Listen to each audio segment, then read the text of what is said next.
దాన్ని కూడా మీ మనసులో ధ్యానం చేసుకోండి. దేవుడు మన కొరకు ఏం త్యాగం చేశాడు, దేవుడు మన కొరకు ఏం మేలు చేశాడు. ప్రతి మేలును గుర్తించుకొని ప్రభు దగ్గర మనము ధ్యానించి నిజమైన బిడ్డలుగా, క్రైస్తవ బిడ్డలుగా బ్రతకాలి.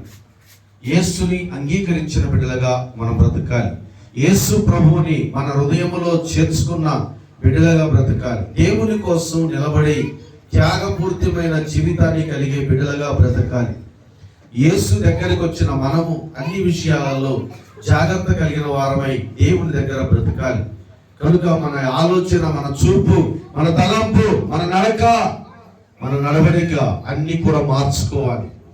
దేవుని దగ్గరకు వచ్చిన నీ ముందుగా నీ లోపల ఉన్న సమస్తాన్ని తొలగించుకోవాలి. కనుక ఏదైతే నీకు దేవునికి ఆటంకంగా ఉన్నాయో ఈ రోజు తొలగించుకోబడాలి.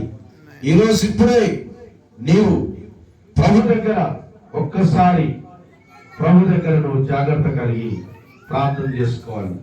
దేవుడు నాకు సహాయం చేయమని దేవుణ్ణి అడగండి. ఈరోజే నీలో ఉన్న ప్రతి విధమైన మరి ఏదైతే నీకు వ్యతిరేకంగా ఉన్నాయో అవన్నీ కూడా దేవుని దగ్గర తొలగించుకోమని యేసు పాదాల బట్టి బ్రతిమిలాడుకుంటే ఈరోజు మనకి దేవుడు తప్పకుండా గొప్ప జయాన్ని మనకు కలిగిస్తాడు. కనుక యేసు పుట్టాడు అని మరి మనం చెప్పుకొని మనం సంతోషంగా ఉన్నామని కాదు, కానీ యేసు ప్రభు నీ ఇంట్లో, నా ఇంట్లో, నీలో, నాలో యేసయ్య ఉన్నప్పుడు మాత్రమే ఆ కుటుంబము ఆనందించబడే కుటుంబముగా ఉండటానికి అవకాశం ఉంది. కనుక ఈరోజే మనము ప్రభు దగ్గర అడుగుదాము, ప్రభు దగ్గర ప్రార్థన చేద్దాం. ఓ నా కన్న తండ్రి, నాకు సహాయము చేయి నాయన. నువ్వు గనుడవు కదా, నువ్వు గొప్ప దేవుడవు అయ్యా, నాకు సహాయమును దయచేయి నాయన. నీ బిడ్డనైనా నన్ను మర్చిపోకు తండ్రి, నీ కుమారుణ్ణయ్యా నన్ను మర్చిపోకు నాయన. ఒక్కసారి నన్ను మీరు జ్ఞాపకం చేయి తండ్రి, నన్ను మీరు జ్ఞాపకం చేసుకో ప్రభువా. నేను పాపినయ్యా అయా, నేను నాయన తండ్రి, నా పాప స్వభావం నాలో ఉంది, పాపపు ఆలోచన నాలో ఉంది.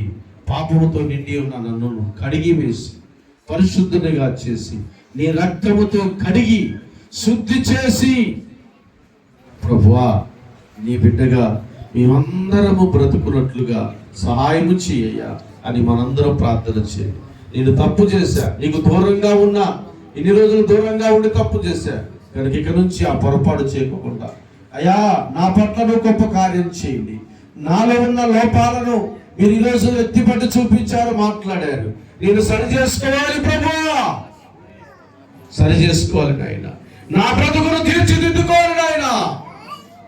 ఈ రోజే ఈ క్రిస్మస్ పండుగ నీ జీవితానికి ఒక పండుగగా ఉండాలి, నీ బ్రతుకుకి ఒక పండుగగా ఉండాలి.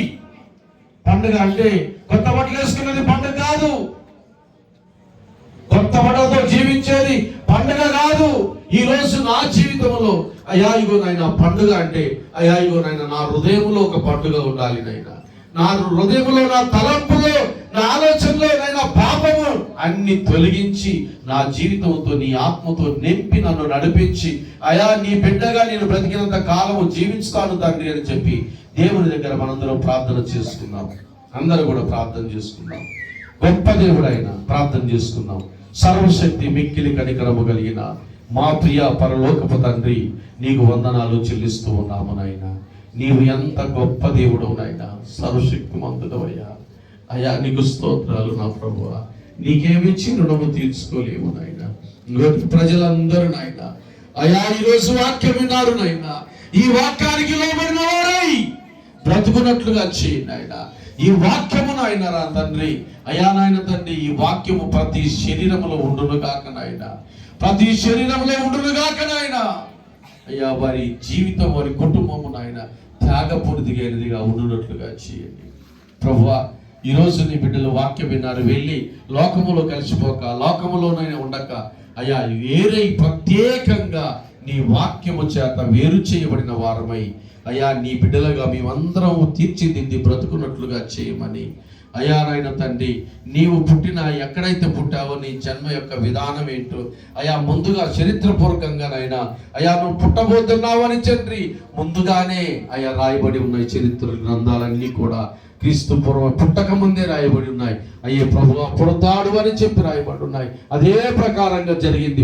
కలిగించి ఒక నాయన తండ్రి గొప్ప వ్యక్తి అయ్యా ఈ ప్రపంచానికి నాయన వచ్చాడు. నాయన అయ్యా అది నీవే అయ్యా, ప్రపంచ పాపాలను కడిగి వేసిన దేవుడవు నీవే అయ్యా. ఈ రోజు ప్రపంచమంతా జరిగించుకుంటున్న పుట్టినరోజు నాయన ఇది నీకు మాత్రమే చెందింది నాయన. ఎంత గొప్ప దేవుడు అయ్యా, నీకే స్తోత్రాలు వందనములు చెల్లిస్తూ నీ సాక్షిగా నిలబెట్టుకోండి.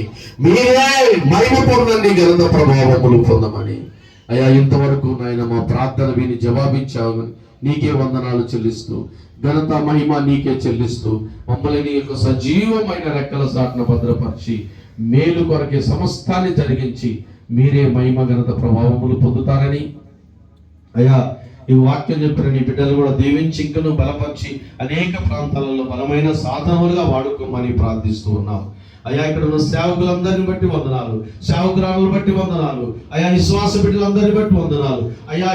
చూడటానికి వచ్చిన బిడ్డలంటే అందరిని బట్టి కూడా వందనాలు చెల్లిస్తూ నీ నామానికి మహిమ తెచ్చుకోండి. అందరినీ ప్రభువ నీ రెక్కల కింద భద్రపరిచి నీ కౌగిట్లో నీ ఆకర్షణ కింద ఉండునుగాక. ఆయన నీకు స్తోత్రాలు నాయన. నీ నామానికి మహిమ కలిగినట్లుగా చేయమని, ప్రతి వచ్చిన కుటుంబం దీవించబడి ఆరోగ్యంతో నింపబడినట్లుగా చేయమని యేసుక్రీస్తు పేరట ప్రార్థించి వేడుకొనుచున్నాము తండ్రి, ఆమేన్. యేసు రక్తం ఏం చేయం, ప్రవేశనాం ఏం చేయం, ప్రభు శిలువ రక్తం సంపూర్ణ విజయం, అపవాదికలకంత నాశనం, ప్రవేశనామానికి మహిమ కలుగునుగాక తండ్రి, ఆమేన్. మన పరమ తండ్రి అయిన దేవుని ప్రేమ, కుమారుడు యేసుక్రీస్తు వారి